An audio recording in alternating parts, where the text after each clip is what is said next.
सभी पत्रकार बंधुओं को भारतीय जनता पार्टी और हमारी तरफ से नमस्कार। आज की ये जो प्रेस वार्ता है ये एक बहुत ही अहम बिंदु पे है। आप सबको ज्ञात होगा 2 मई के बाद पश्चिम बंगाल में जिस तरह से हिंसा हुई है, निर्दोष नागरिकों को मारा गया, उनकी हत्या की गई, महिलाओं के साथ दुराचार किया गया और ऐसा लगता है जैसे पश्चिम बंगाल में आज संविधान का नहीं, एक व्यक्ति विशेष का राज है। ममता बनर्जी जी ने अपनी आंखें बंद कर ली और उन्होंने टीएमसी के जो अराजक तत्व हैं, जो गुंडे हैं, उनको खुली छूट दे दी। उन्होंने कहा कि अगर किसी नागरिक ने पश्चिम बंगाल में टीएमसी के लिए वोट नहीं किया तो इसका परिणाम तो उसको भुगतना हो।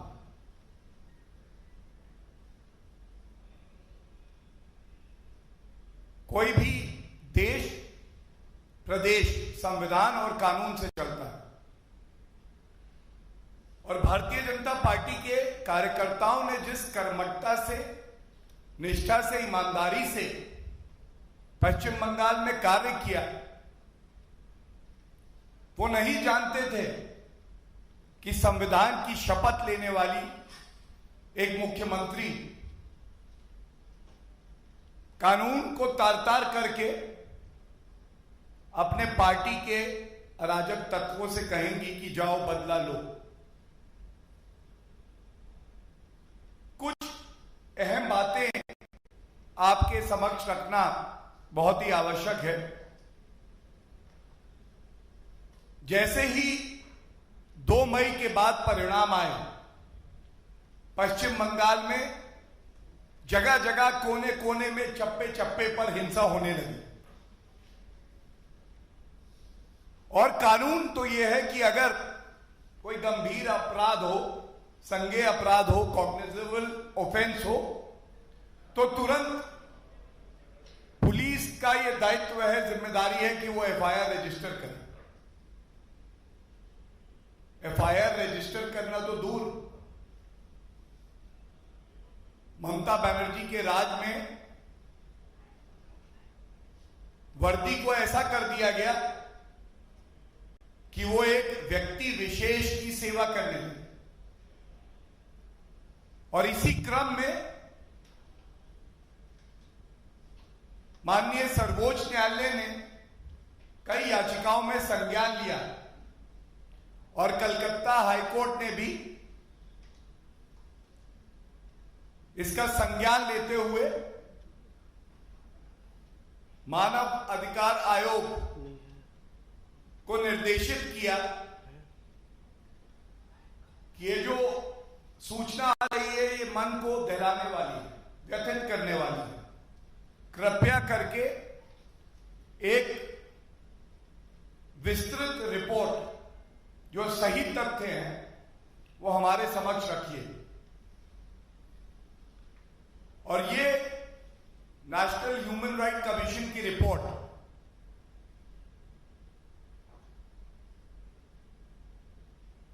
13 जुलाई को न्यायालय के समक्ष रखी गई। इसके कुछ अहम बिंदु जो हैं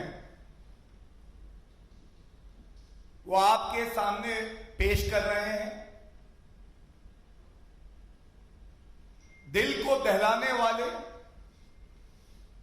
लोकतंत्र की हत्या पश्चिम बंगाल में कैसे की जा रही है ये सामने आता है।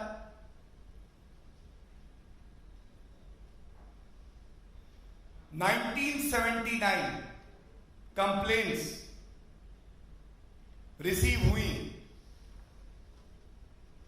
मानवाधिकार आयोग को। 15,000 हमारे भाई बहन ऐसे हैं पश्चिम बंगाल में जो प्रताड़ित किए गए। 15,000। और बड़े भारी मन से, बहुत दुख से आपके समक्ष ये बात रख रहा हूं। सोचिए क्या गुंडा राज है, कानून व्यवस्था ध्वस्त हो रखी है कि करीब करीब 8,000 ऐसे लोग जिन्होंने हिंसा करी, दुराचार की, जिन्होंने हत्या की, उनके खिलाफ कोई कार्रवाई ही नहीं हुई। मतलब कानून का पहिया जो चलता है वो एफआईआर होने के बाद चलता है। पहिया चलने की बात तो छोड़ दीजिए, एफआईआर नहीं रजिस्टर हुई। और ये जो करीब 8,000 ऐसे दुष्कर्मी हैं, इनमें केवल 3%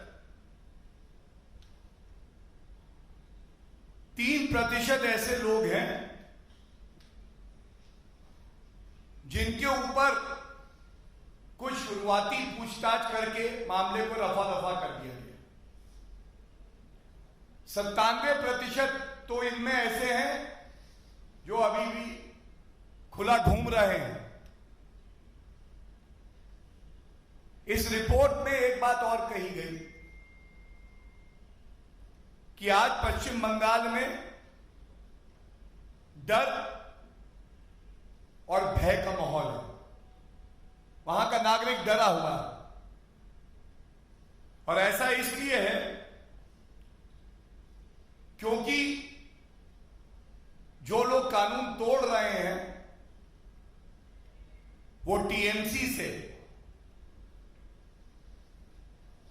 संबंध रखते हैं, ऐसा प्रतीत होता है रिपोर्ट देख के।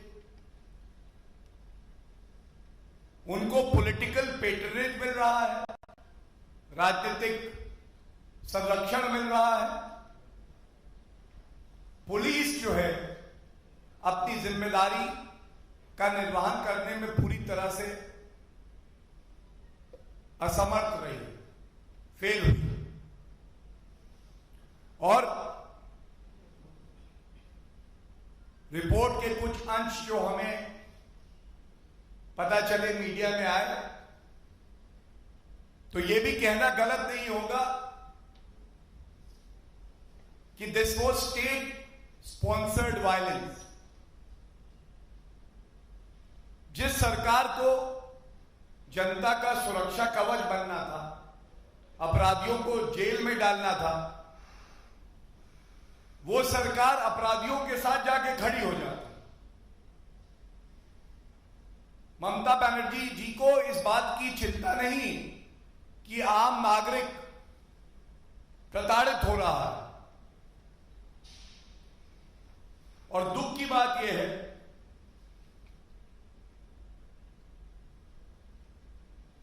कि करीब ये जो 1980 शिकायतें थी,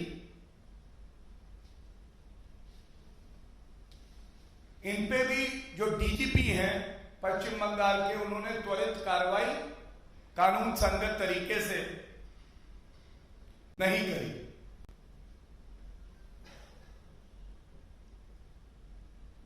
पश्चिम बंगाल की धरती कवि गुरु श्रद्धेय रविन्द्रनाथ टैगोर जी की धरती। उनकी पंक्तियां हैं, जहां मन निर्भय है और सिर ऊंचा है। और आज ऐसा लगता है पश्चिम बंगाल की हालत यह है जहां मन में भय है और हमारा शीश, हमारा सर शर्म से झुका हुआ। ममता बनर्जी जी, आपको इस रिपोर्ट का संज्ञान लेना चाहिए और इस रिपोर्ट में जो एक मुख्य बात और कही गई है कि एक निष्पक्ष जांच जिससे जनता का विश्वास जीता जाए, यह आपके प्रदेश में पुलिस द्वारा संभव नहीं है। इसलिए सिफारिश की गई है रिपोर्ट में कि सीबीआई या कोई और निष्पक्ष एजेंसी, स्पेशल इन्वेस्टिगेटिंग टीम गठित की जाए और ये न्यायालय द्वारा मॉनिटर्ड, सच सामने आए, आरोपी दोषी जेल जाए, जनता का विश्वास पुनः जीता जाए। और हम ये जो रिपोर्ट है जिसके अंश में आपके समक्ष रख रहा हूं, इसका स्वागत करते हैं, क्योंकि इसके जो और मुख्य बिंदु हैं, यही बात भारतीय जनता पार्टी के राष्ट्रीय अध्यक्ष जेपी नड्डा जी ने भी पश्चिम बंगाल जाके कही थी कि भारतीय जनता पार्टी का जो वर्कर है, जिसने बड़ी कर्मठता से, ईमानदारी से पार्टी को मजबूती दी है, उसके साथ भारतीय जनता पार्टी का हर एक लीडर, हर एक कार्यकर्ता उसके परिवार के साथ खड़ा रहा।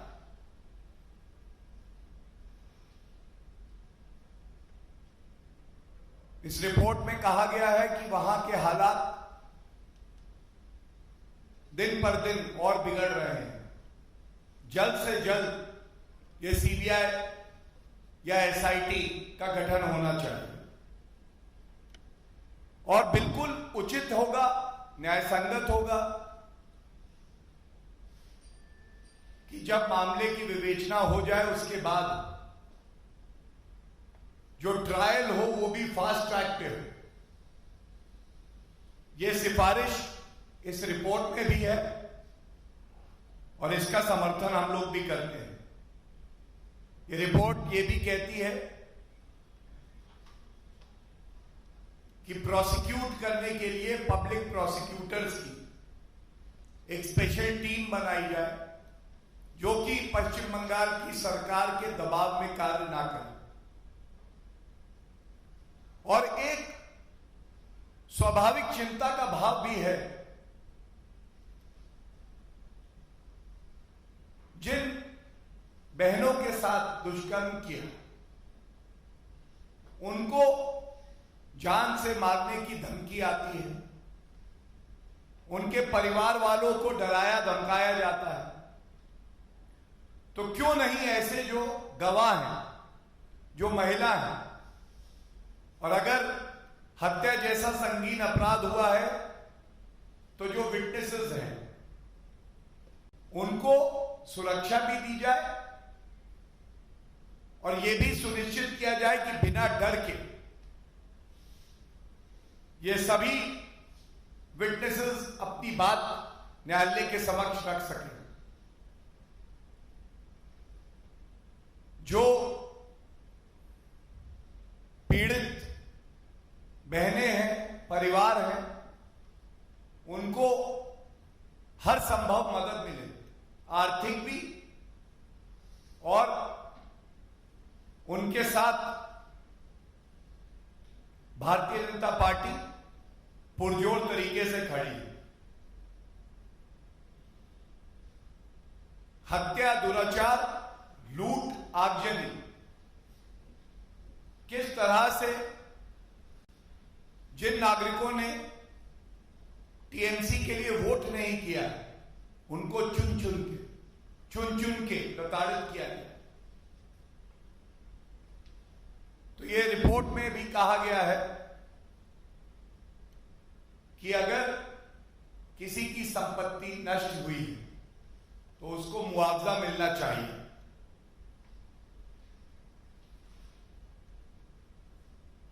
ममता बनर्जी जी की एक विशेष आदत है, संवैधानिक संस्थाओं में उनका विश्वास नहीं होता है।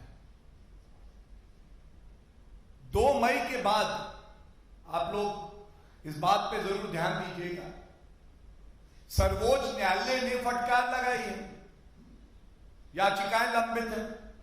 कलकत्ता हाईकोर्ट ने फटकार लगाई है। नेशनल ह्यूमन राइट कमीशन ने अपनी रिपोर्ट में यह माना है कि पुलिस की आंखें बंद थी और वो अपने आकाओं से आदेश ले रही थी, संविधान का पालन नहीं कर रही। 2 जुलाई को कलकत्ता हाईकोर्ट ने यह माना कि बंगाल में विधानसभा चुनाव के बाद हिंसा हुई, ममता सरकार को गलत ठहराया गया और यह भी कहा गया कि जब लोग मारे जा रहे थे और नाबालिगों के साथ दुराचार हो रहा था तो सरकार इसे नकार रही थी। जो सरकार ये मानने के लिए तैयार नहीं है कि इस तरह के संगीन अपराध ममता बनर्जी की नाक के नीचे हो रहे हैं, उनके पार्टी के कार्यकर्ता भी इसमें लिप्त हैं। ऐसी सरकार और ऐसी नेत्री जनता को क्या इंसाफ दिलाएंगे?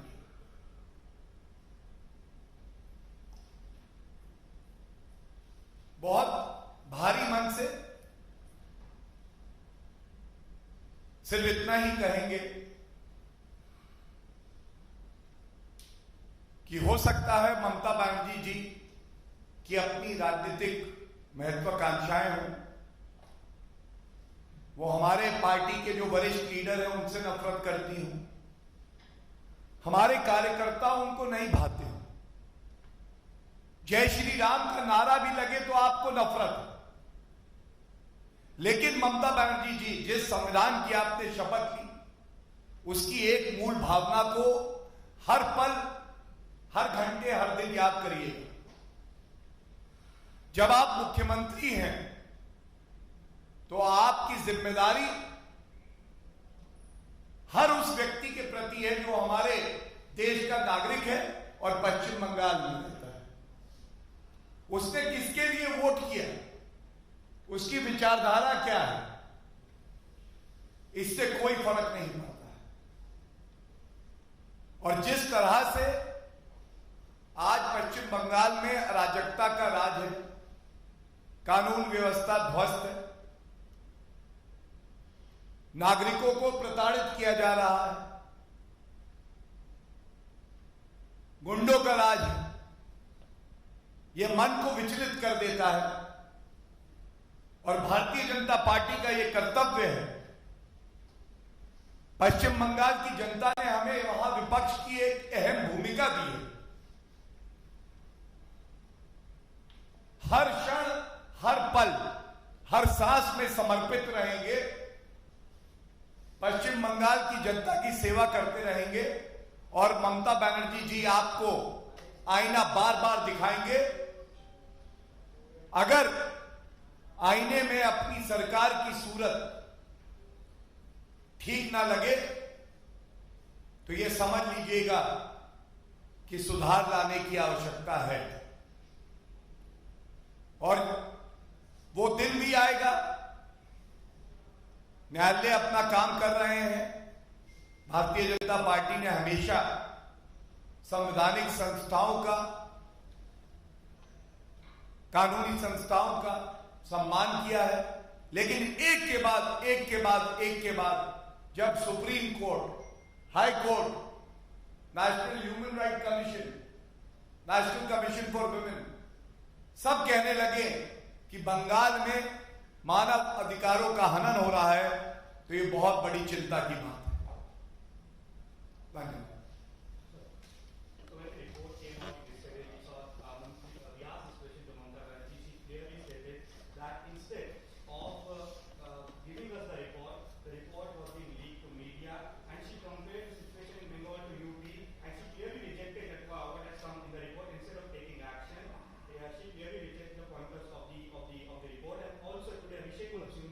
Has prepared the credentials of Atif Rashid, the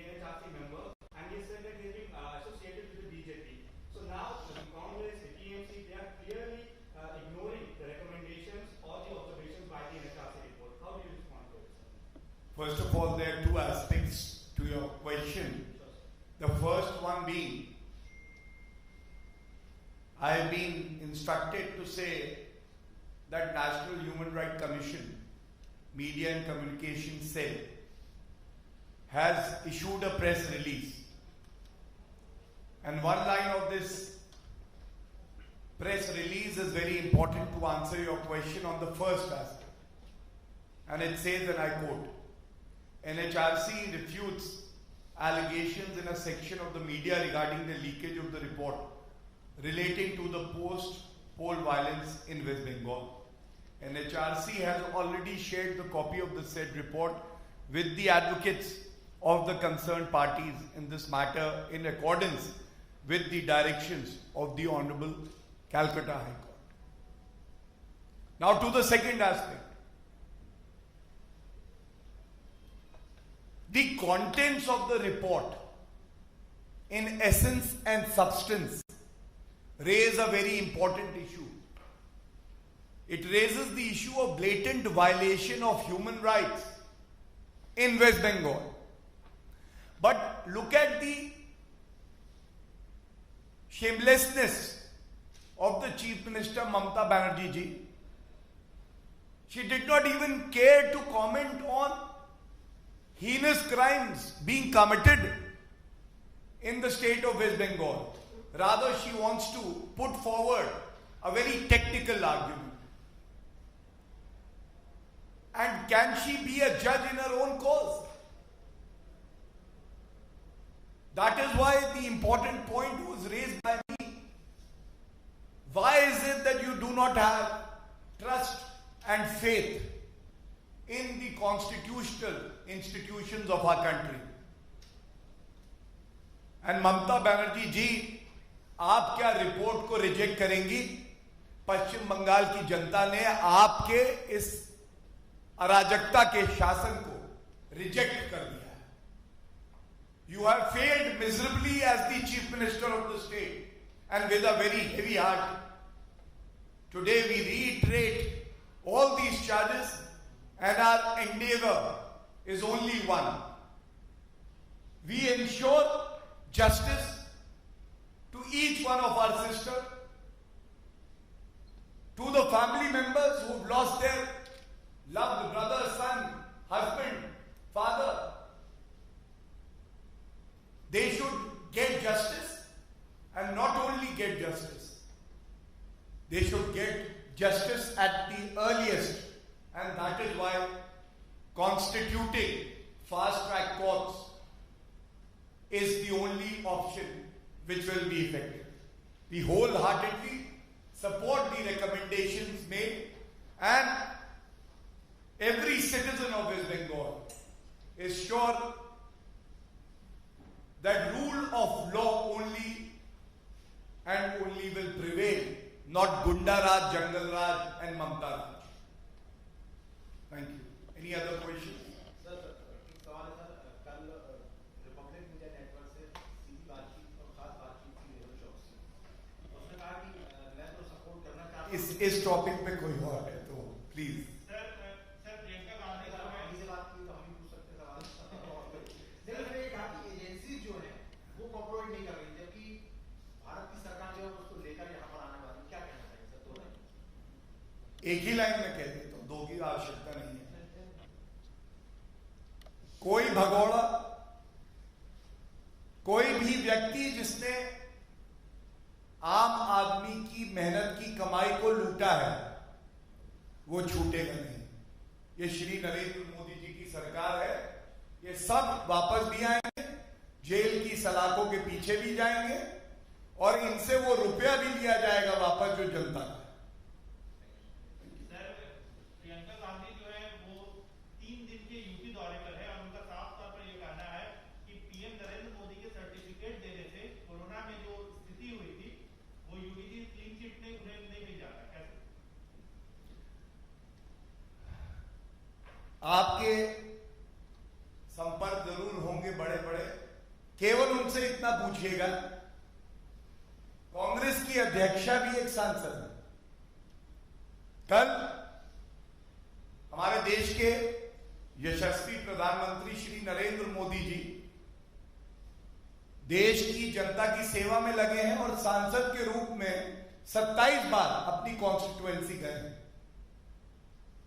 जब से भारत कोविड को परास्त करने की लड़ाई लड़ रहा है, सोनिया गांधी जी अपनी कॉन्स्टिट्यूएंसी कितनी बार गई? और करीब 18-19 महीने पहले जब अमेठी की जनता ने राहुल गांधी को नकार दिया था, तो उसके परिणाम आने के 1 महीने बाद अमेठी जाके वो बोले थे, हमारा रिश्ता टूटेगा नहीं, मैं आता रहूंगा। प्रियंका वाड्रा गांधी जी से एक सवाल ये जरूर पूछेगा, जो सम्मान, जिस तरह का यश और प्यार उत्तर प्रदेश की जनता ने आपके परिवार को दिया, राहुल गांधी जी कितनी बार अमेठी गए? केवल ये 2 सवाल हैं। और बाकी भारतीय जनता पार्टी की केंद्र की सरकार श्री नरेंद्र मोदी जी के नेतृत्व में और योगी आदित्यनाथ जी मुख्यमंत्री के तौर पे जो उत्तर प्रदेश में कर रहे हैं कोविड को परास्त करने के लिए, वो ऐतिहासिक है। और जब तक कोविड को परास्त नहीं कर देंगे, पूरे विश्वास से कह सकते हैं, जनता ये जानती है कि भारतीय जनता पार्टी के लीडर हों, प्रधानमंत्री जी हों, मुख्यमंत्री हों, भाजपा शासित राज्यों में कोई आराम नहीं करेगा। हमारे लिए भारतीयों की जान बचाना ही सबसे बड़ा उद्देश्य है और यही लक्ष्य है हमारा कि कोविड को परास्त करें। सर, कोविड के चलते आज सुप्रीम कोर्ट ने बोला कांवड़ यात्रा के लिए कि सर अलग-अलग समाजवादी पार्टी आगामी जो समाजवादी पार्टी पाकिस्तान के खिलाफ प्रो पाकिस्तान स्लोगन्स वर रेज्ड, सर। खुद ही लाते हैं पाकिस्तान का नाम और अभी चुनाव हारेंगे, फिर कहेंगे कि पाकिस्तान का नाम क्यों आ गया। और मैं कहता हूं कि भारत की धरती पे रहते हो, सब कुछ दिया तुम्हें भारत माँ ने, और आपके समर्थक आपकी सोच का आईना बन के सबके समक्ष रख रहे हैं। ये बौखलाहट है। वो जानते हैं कि 2022 में पुनः भारतीय जनता पार्टी की सरकार पहले से ज्यादा सीटों से बनेगी, और इसीलिए अभी आगे आगे देखिएगा किसका किसका समर्थन भी उन्हें लेना पड़ेगा। धन्यवाद।